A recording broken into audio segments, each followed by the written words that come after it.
Hi. Here's my candle. Thank you, and I put it here. Welcome to this presentation. I hope it will bring you useful information and inspiration for your EMDR work. My name is Renee Beer. I am an EMDR child and adolescent trainer based in the Netherlands. My first international presentation on EMDR was on EMDR and eating disorders 21 years ago, in the year 2000. And I remained fascinated by this patient group ever since. My intention now is to give you an impression of this work in progress. After this presentation, you will hopefully understand how the EMDR eating disorder protocol that I'm going to introduce to you is constructed and why it is constructed the way it is. Before I start my presentation, I want to express my gratitude and my appreciation to some EMDR colleagues on whose shoulders I stood and stand in building further. These are their faces, explanation will come later. The main question of my presentation is, does EMDR therapy with adequate target selection add significantly to treatment as usual? What adequate is, that I will go into. I will explain my vision on that. The structure of my presentation is like this. I will first speak about eating disorders, concluding with a transdiagnostic perspective on eating disorders as introduced by Christopher Fairburn, psychiatrist of the UK. In the second part, I will discuss the conceptualization and elaboration of EMDR as a transdiagnostic therapy. I will introduce different paths for target selection that have been developed by Dutch trainers. And in the third part, I will introduce the EMDR eating disorder protocol, which is an integration of 1 and 2. How can symptoms of an eating disorder be translated into potential targets for EMDR, and how can the EMDR practitioner find relevant targets with these paths for target selection? This is the whole presentation in one sheet. So here at the left, we have eating disorders. The symptoms and sustaining factors are organized and categorized into 6 modules. Here we have EMDR. EMDR is always based on intrusive images. When we relate 2 dimensions to these images, namely positive, negative, and past, future, then the EMDR practitioner has efficient ways to come to the paths for target selection, and with these paths for target selection, he can find relevant targets. So maybe now this is abracadabra, and I hope that after 45 minutes, it will be more clear than it is now. Okay, we start with eating disorders. Let's begin with a short fragment of a BBC documentary illustrating the relevance of adequate therapies for these children and adolescents.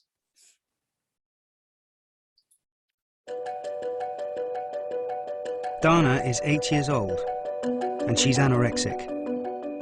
I wanted to lose weight. I just stopped eating. Younger and younger girls are now getting serious eating disorders. The moment then, I wanted to die. 80% of 11 to 14-year-olds worry about their body image. I hated how I looked, and I looked really ugly, and I hated it. What's really alarming is that in just 2 years, the number of children under 10 admitted to hospital with eating disorders increased by nearly 50%. I'm in no doubt that the average age now is falling. We are seeing more 8, 9, 10-year-olds than we've ever seen before. You can't underestimate how serious it is. We follow Dana as she undergoes a strict 12-week treatment program. Even if you throw up here, they have to replace the food. And we examine why younger children are deciding to starve themselves, no matter what the consequences. Sometimes I think it's just easier if I was dead, and then no one would have to care. It's not just about kids that don't want to eat. It's about children that literally can't.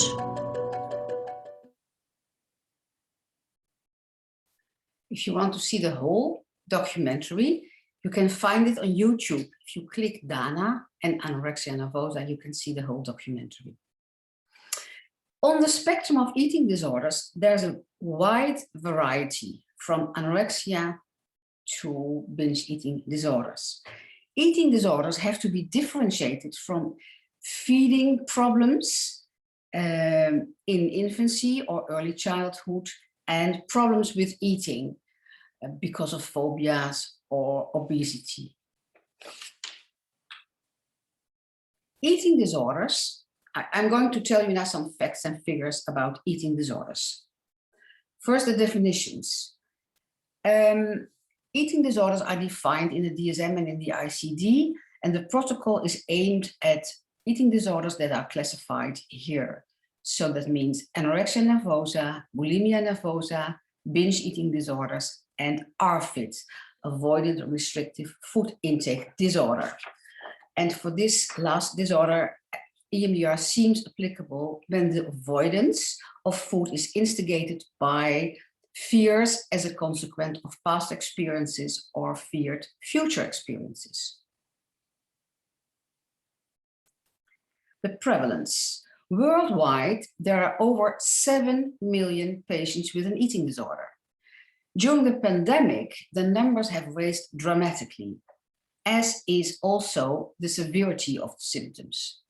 This happened not only with eating disorders, but with many mental health problems in children and adolescents. Many children who have an eating disorder don't come into treatment because there is patient delay, they don't go to the doctor, and there's also doctor's delay. Doctors often don't recognize the severity of the problems and don't refer to mental health specialists. Official numbers say that the onset of anorexia nervosa lies between the 14th and 18th year of age, and bulimia starts mostly after the 15th year of age.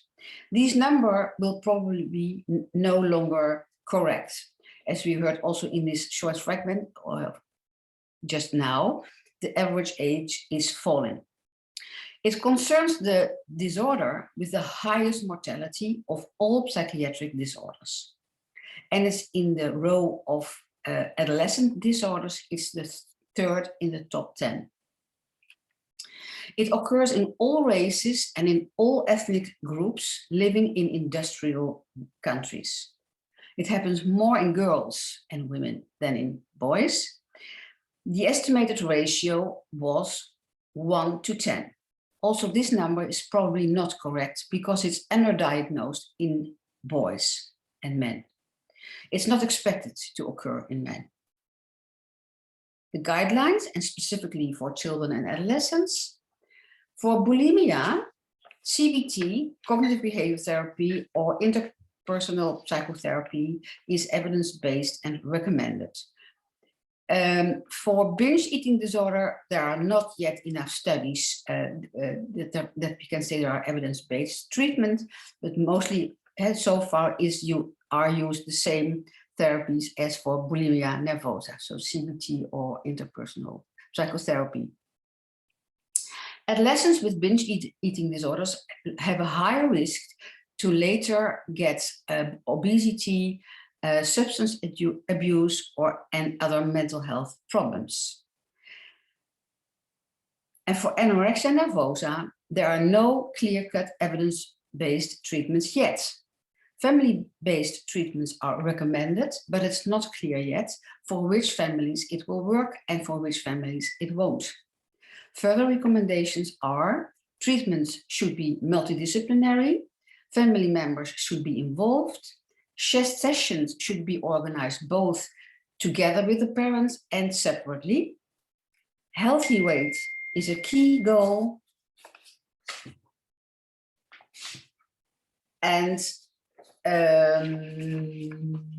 weight gain is needed to support improvement and recovery. The child should be taught alternative strategies to manage stress. Clinical practice. Treatment results in general are not very reassuring. There's much relapse, and treatments in general take very long. So there are expensive treatments for societies. 10% of the treated patients dies as a result of the disease, and only 60% reaches full recovery. Probably only 1 out of 10 patients will seek and receive treatment. And in the clinical practice, EMDR shows promising results. See the website of Emdria when you are interested in looking up publications on EMDR and eating disorders. They are listed there. Risk factors and risk groups. The highest risk groups are women between the age of 15 and 25 living in the Western world, being occupied in sports, fashion, or ballet. I'm going to show you now some fragments of an interview on Zoom that I had with a patient after treating her. I treated her not for an eating disorder, but I treated her because she has habit psychosis. She belongs to the risk group, and she has a message that she wants to convey to both therapists and patients based on her experience. For this reason, we made this interview. She clearly explains what the risks are of growing up into an ambitious and competitive environment. I think her message fits here.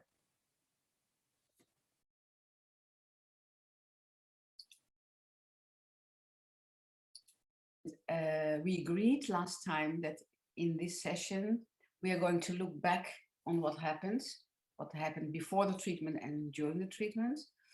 And you agreed that we are recording this session and that you allowed me to share this with colleagues colleagues whom I'm teaching about EMDR or EMDR, and especially for patients with eating disorders. Okay? Yes, indeed. Okay, first of all, maybe we can start that you tell something about your background, whatever you want to tell about this, and how this could be, or how this is in your vision related to your psychosis. Yes. So I started professional ballet at an age of 9 at the Royal Swedish Ballet School. Then I went to Bolshoi Ballet Academy for my graduation year. And then I danced 3 years in Paris. In ballet, you are very used to always go beyond your limits, both physical and mental, which makes it hard to sometimes distinguish whenever it's not going good with you, because you do anything just to reach that perfectionism. And there are lots of requirements as well regarding that. For example, your weight. You are not allowed to weigh more than 50 kilos. And as a girl who is 177, you can imagine that my body index was extremely low, meaning to weigh under 50. And whenever I would bring this discussion up, telling the school that this wasn't healthy and not a very something you could ask of a ballet dancer these days, there was no option to argue.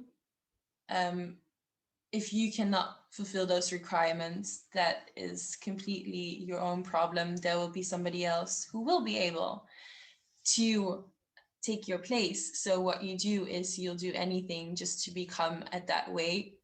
Me personally, I had tried to eat less, which was really hard because that meant that I had no energy for class. So what you do as well is that you start taking other substances, such as dieting pills.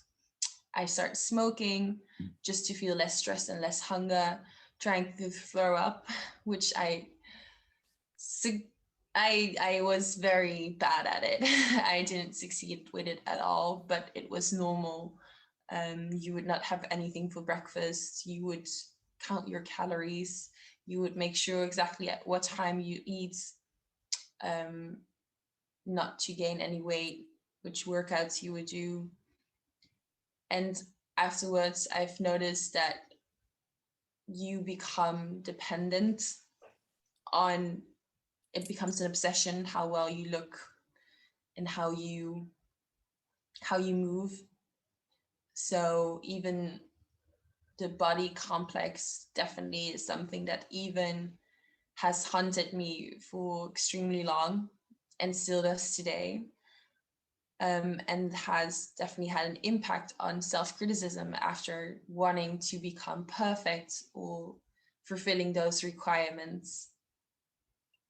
And now afterwards, I've learned that it has formed me, and I literally have the scars from it because of my psychosis. I jumped out of the window from the 4th floor. I've been hospitalized for 2 months, 3 months, rehab center, wheelchair, half-year further rehabilitation, and I'm still having my rehab. I still can't walk without crutches. But I have learned that perfectionism, how idealistic as it seems, it should never be at cost of your health and happiness. And that can be hard to realize. Okay.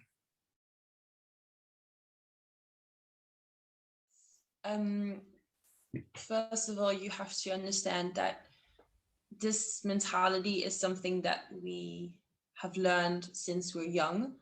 So we will need time first to trust you to actually understand that what we are doing is healthy. Mm-hmm. Most of the time, it's not healthy, but you have learned that it's healthy. It's not healthy, but we do think that it's healthy. We think that we know best, and to actually give us time to let us see that what do you really want. If you really want to be the best, for example, in any kind of what do you want in life, to focus on that and to see how would you be able to get there. And for example, eating disorders or just being really hard on yourself, this is not going to improve your performance. This is just going to make you feel bad, make you be more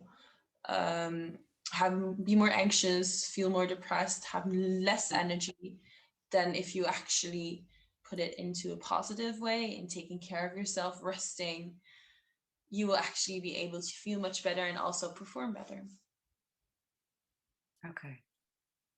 Thank you for sharing this. Anything else you would like to comment or to say? Be patient, because it's hard. You first have to understand that you want to change. And as long as somebody doesn't want to change, you can force it upon them, but they will just close even more. So be patient, listen to them, listen to what their fears are, and try to understand them and not see them as weird or different. It's just how we were taught.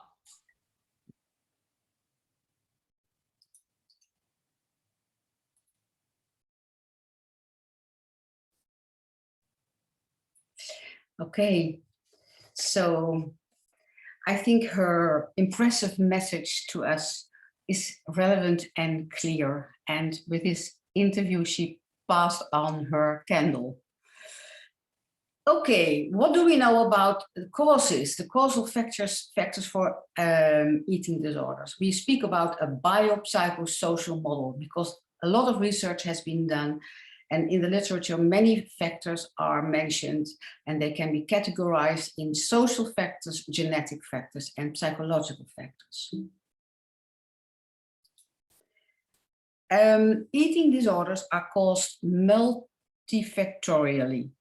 There's both equifinality and multifinality, and many causes. There are many general risk factors, and there are hardly any specific risk factors identified for eating disorders.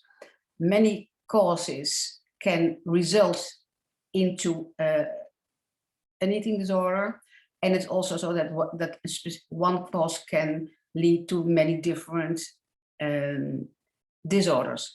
This girl that we just saw, for example, had many experiences who could have led to an eating disorder. Cindy Bulick said, genes load the gun, environment pulls the trigger. So it's a combination of genetic factors and experiences that one has during lifetime. This girl obviously did not have the genetic makeup to get an eating disorder, but she got another mental health problem. Now the sustaining factors.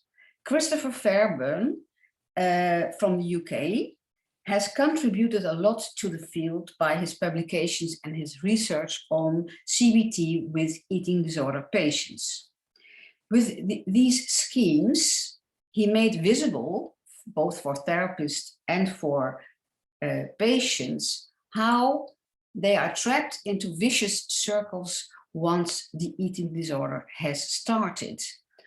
There's not enough time to go into detail into all the schemes. I will just explain one of them. When it starts, over-evaluation of eating shape and weight and control over this, that's central in all eating disorder patients. It can lead to strict dieting and body checking and weight control. And that this can lead ultimately into low weight and the starvation syndrome. But the starvation syndrome itself reinforces the dieting, and it reinforces the over-evaluation of eating shape and weight. So there are vicious circles. And in all eating disorder patients, there's a lot of mechanisms going on. Sorry, my voice.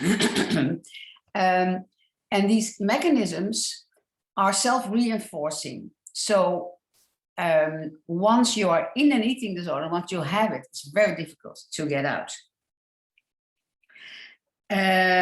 Based on these mechanisms, he developed a transdiagnostic perspective, based also on the fact that patients often switch between eating disorders. They can start with a bulimia, and when they are cured from the bulimia, they can later get anorexia, and the other way around. Also, it's a fact that there are common factors between different eating disorders and distinguishing ones. So he devised a model, a treatment model based on this model, or a treatment program based on this theoretical model, in which the sustaining factors are treated, are attacked, one could say. These are the central mechanism, the core mechanism, the over-evaluation of control over eating, appearance, and weight. And then there are some additional or peripheral mechanisms, that's how they are called. And these are present in different degrees in different eating disorder patients. Interpersonal problems, low mood tolerance, clinical perfectionism, and negative self-esteem. So each program has to be adapted to the degree in which this is present in the patient. The EMDR eating disorder protocol is based on this model. Now we get to part 2, EMDR and eating disorders.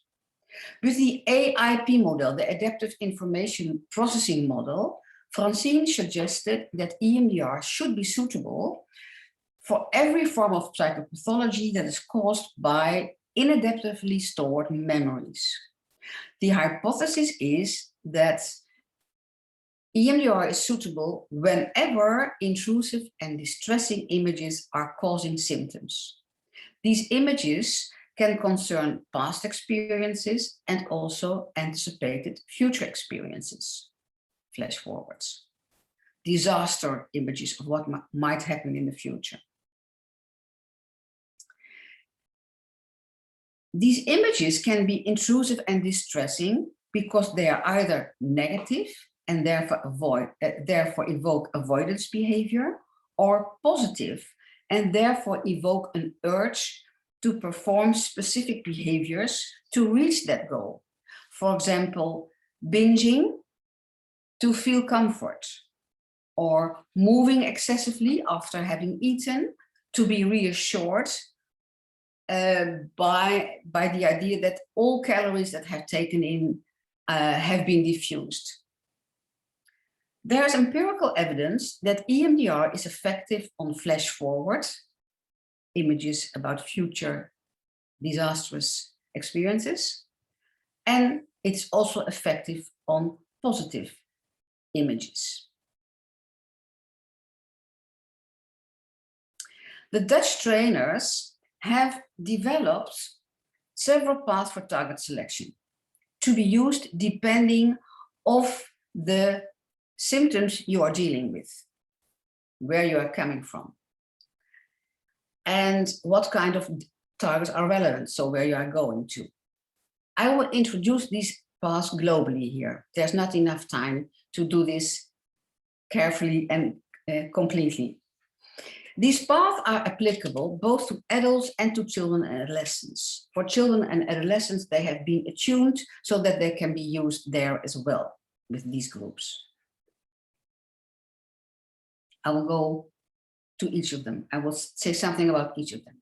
So first, on this sheet, I will explain which path is used depending on where you are departing from, but your starting point, the symptoms.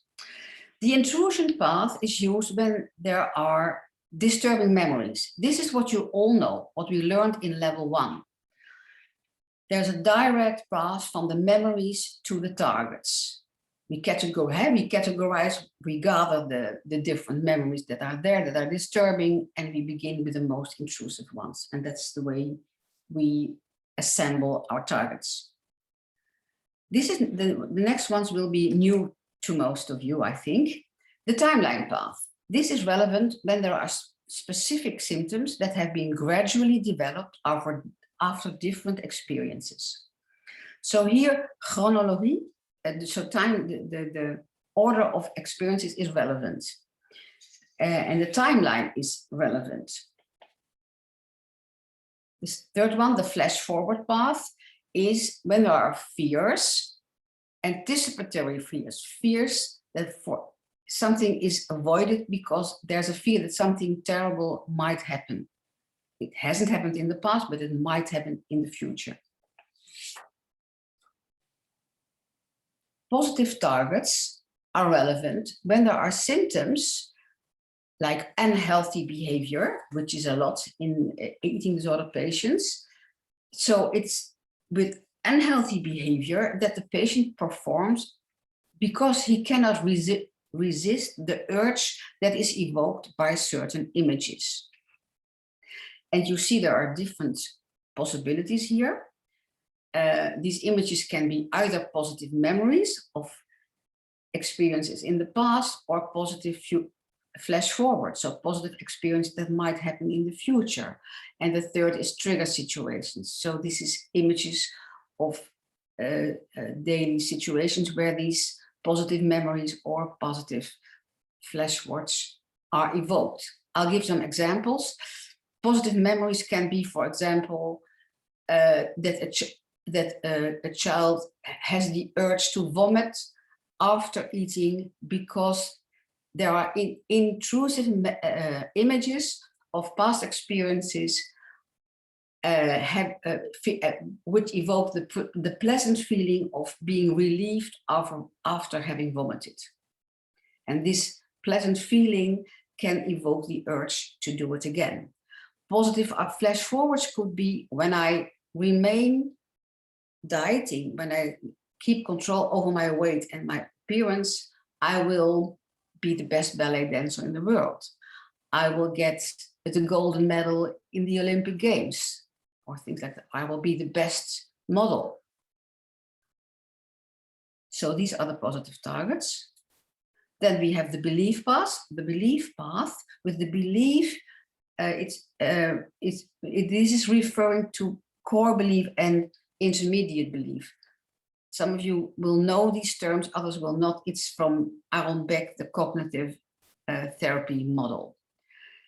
When there are symptoms that are driven by dysfunctional core beliefs, the targets will be experiences that support this core belief. Because the goal is to weaken the core belief. And a frequent beliefs, core beliefs or intermediate belief that we see in eating disorder patients is I'm worthless, I don't deserve to be happy, for example, which is leading to all kinds of symptoms. Then we have the emotion path. The emotion path is relevant when there are symptoms that are coming from problematic, massive, negative emotions like anger, disgust, horror, shame. Summing up, a path is chosen based on the kind of symptoms that one wants to treat. And the path helps the therapist in finding with his patient the most relevant targets. Each path has specific starting points because you are looking for different kinds of targets. Here you see the relationship between those paths and the standard protocol. Ultimately, each individual memory or future fantasy culminates in a specific memory, and the memory or future image is treated with a standard protocol, as we all know. So what is added here is the way to get there, to come here and to know which targets do we have to do the standard protocol. In the intrusion path, when we want to walk the intrusion path, we ask for the most intrusive image or the most intrusive memory. When we want to walk the timeline path to find the relevant targets here, we ask for the most significant experiences on the timeline, the experiences after which the symptoms started and the experiences that came later, which aggravated the symptom. When we go when we walk the path, the flash forward path, we are we want to know the most intrusive and frightening image of the disaster that's in the head of the patient. When we walk the positive target, we want to look and to find the strongest instigator for the urge. When we want to walk the belief path, we want to find the strongest proofs that are upholding the core belief or the intermediate belief, so that we can weaken the core or intermediate belief. And when we walk the emotion path, we look for the strongest instigator for this emotion. When you think, when you bring up this anger or this disgust, which memory evokes the strongest this emotion? And that's going to be your target. So you ask different questions to get there. When you want to know it more precisely, I have uploaded an overview in the whole protocol, and then I've uploaded the different modules I will explain later, but also per path, different aspects. So you can compare them a bit easier than I can explain now. I realize the time is too short to explain this fully. Now we go to the third part, and the third part is the EMDR eating disorder protocol.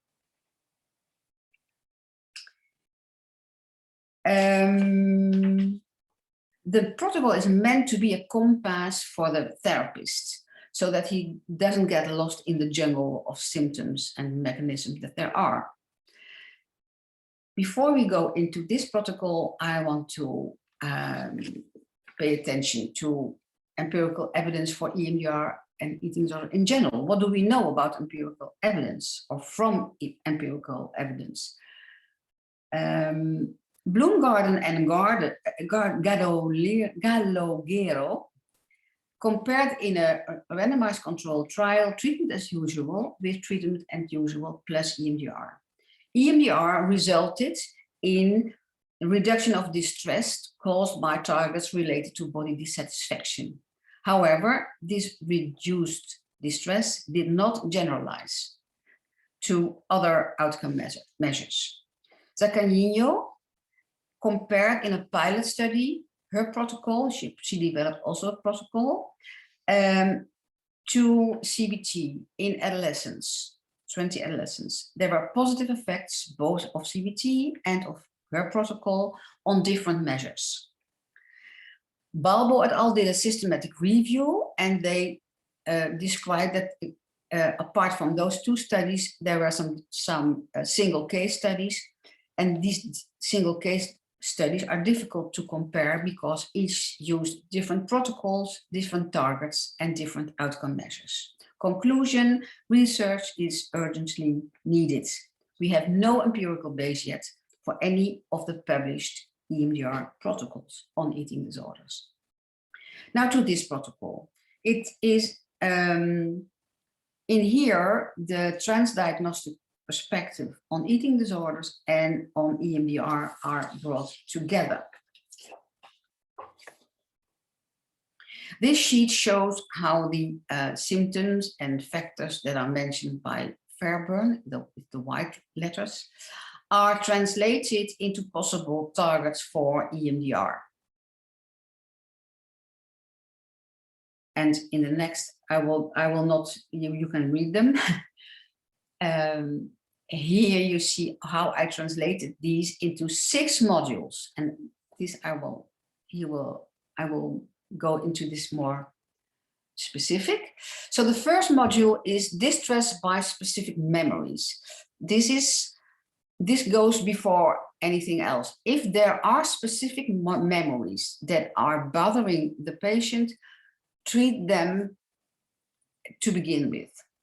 Very often, they are not mentioned in the beginning by the patients because the eating disorder symptoms prevent the patient from having these memories. The memories are made away, one could say, or they don't realize that there might be a connection between the eating disorder and the memories they have. So you have to ask for this, of course, very explicitly. As soon as there is distress by specific memories, they can be used and in the first place. So that is the first module. The second one is fears. Fears relate to eating appearance of weight. And here you can be used either the timeline path or the flash forward path. And in the first, of course, that is the intrusion path. The third module, the dysfunctional urge-driven eating disorder behaviors. Here you treat all the symptoms like purging after eating, the urge to move excessively after eating, or also binges or fasting can be urge-driven.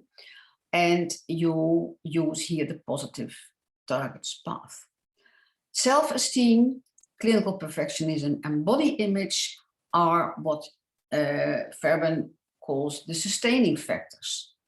And they can come after you have treated the previous symptoms. So we start with trauma symptoms, then the eating disorder symptoms, that's 2 and 3, and then the sustaining factors, self-esteem, clinical perfectionism, and body image. Body image is put here on the last place. Body image, changing that is the most resistant one. It's the most difficult one to change, but it's very relevant. It has been demonstrated in research that when treatment is ended and the body image has not been changed, it is a strong predictor that there will be relapse if at the end the body image is still negative.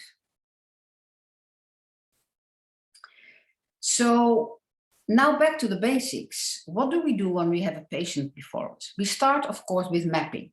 We map all the clinical symptoms, the relevant sustaining factors, the comorbidity, and the resources to make a good conceptualization. So this is our starting point. From that, we develop hypothesis. What could be the reasons and the motive for the symptoms? How could the symptoms be related? And from that, we devise a treatment plan.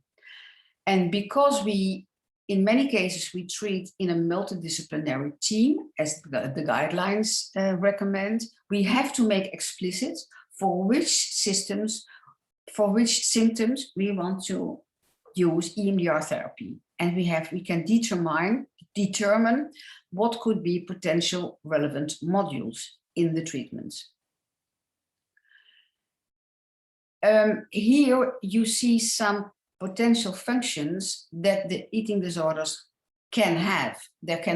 Of course, there are more possibilities, but I listed here some very frequently encountered functions.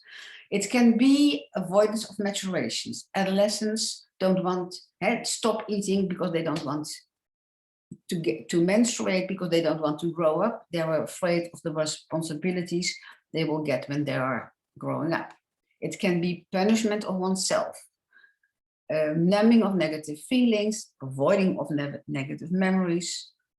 It can also be when patients have the feeling they have in many aspects of their life, they are lacking having the feeling of control. They are trying here to get the feeling of having control, which of course is an illusion, but that can be the function.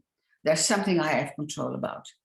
It can also be a search for identity. I am someone special as long as I have an eating disorder.